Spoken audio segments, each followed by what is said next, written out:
শুধু নেতার পরিবর্তন, দলের পরিবর্তন করলেই এই দেশে কোনোদিন শান্তি আসতে পারবে না, যতদিন পর্যন্ত নীতি আদর্শে পরিবর্তন না হবে। 2 নম্বর জমিতে 1 নম্বর ফসল হয় না, 2 নম্বর উস্তাদের কাছে 1 নম্বর ছাত্র গঠন হয় না, ঠিক 2 নম্বর নেতার কাছেও দেশ কোনোদিন 1 নম্বর হতে পারে না। শুধু আমরা চেহারার পরিবর্তন করি, আমরা শুধু হাতের পরিবর্তন করি, কিন্তু চাঁদাবাজকে পরিবর্তন করি না। এক ওসি চলে যায়, এক অফিসার চলে যায়, কিন্তু দেখা যায় সেখানে দুর্নীতি যায় না। কারণটা কি? অফিসার ট্রান্সফার হলে হবে না, সেখানে মানুষ আদর্শ ভিত্তিক, ন্যায় ভিত্তিক, চরিত্রবান লোক যতদিন পর্যন্ত চেয়ারে না বসবে ততক্ষণ পর্যন্ত এদেশ কোনোদিন নীতি আদর্শের কোনোদিন প্রতিফলন ঘটবে না। দেখেন, আমাদের 2 দিন আগে 2 দিন পরে সময় নিয়ে আমাদের কোনো মাথা ব্যথা নেই।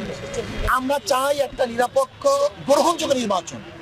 এবং দেখেন, হাবিব আউয়াল সাহেব যিনি সিএসি প্রধান ছিলেন, তিনি স্পষ্ট বলেছেন যে এই বর্তমান সংস্কার ব্যতীত যদি নির্বাচন হয়, 1000 বছর নির্বাচন করলেও কোনদিন সুষ্ঠু নির্বাচন হবে না। এর জন্য আমরা মনে করি 2 দিন আগে 2 দিন পরে এটা বহুত বড় দেখার বিষয় না। আসলে সংস্কার ব্যতীত যদি নির্বাচন করে, সেই নির্বাচন গ্রহণযোগ্য নির্বাচন হবে না, সুষ্ঠু নির্বাচন হবে।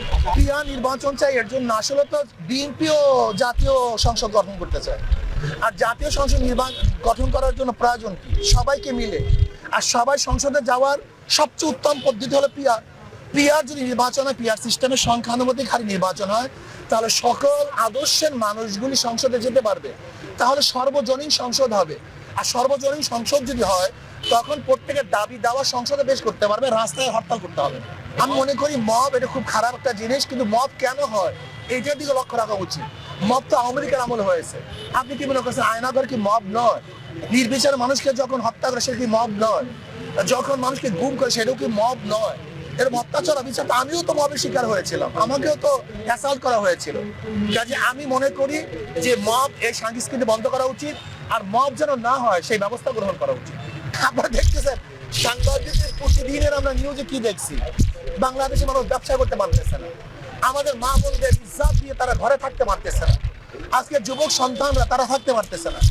আজকে দেখা যায় বিএনপির কি গুণ, দেখেন পাবলিক বলছে, আমি বলি না, বিএনপির কি গুণ, 9 মাসে 150 কোটি চাঁদা তুলে মন্ত্রণে চলে যায় লন্ডন। আমি বলছি নাকি, এটাকে দেখার জন্য আমরা আন্দোলন করেছিলাম, সংগ্রাম করেছিলাম। আমরা চাই এই দেশ শান্তি হোক, সবার অধিকার বাস্তবায়ন হোক, পুরা ব্যবসায় প্রত্যেক মানুষ যেন চাঁদাবিহীন এক মুক্ত জীবন যাপন করতে পারে, আমরা সেরকম দেশ। দেখেন, ইসলাম দেশ মানবতার কল্যাণের জন্য, ইসলাম দেশ মানবতার কল্যাণের জন্য যারাই জোট করবে, আমরা তাদের সাথে একত্রিত হয়ে আমরা নির্বাচন অংশগ্রহণ করতে চাই।